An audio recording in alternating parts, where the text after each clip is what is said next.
Welcome to Harshit institute. Today arithmetic question. A మరియు B అనే రెండు పైపులు ఒక ట్యాంక్ని 15 నిమిషాల్లోనూ 20 నిమిషాల్లోనూ నింపగలదంట. సో వీటికి ఎల్సిఎం చూసినట్టయితే 60 యూనిట్లు. సో ఒక్కొక్క నిమిషానికి ఏ అనేవాడు 4 యూనిట్లు, బి అనేవాడు 3 యూనిట్లు కంప్లీట్ చేయగలడు.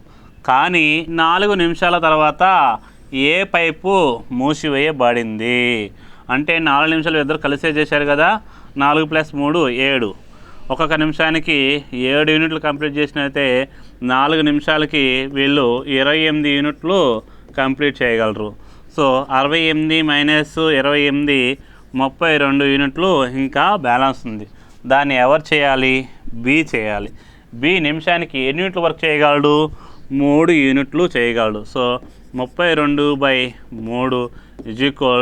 3 10 30 బ్యాలెన్స్ 2/3. మనకి సెకండ్లో వచ్చినప్పుడు ఈ 2/3ని 60 సెకండ్లతో మల్టిప్లై చేసినట్టయితే సో 40 సెకండ్స్.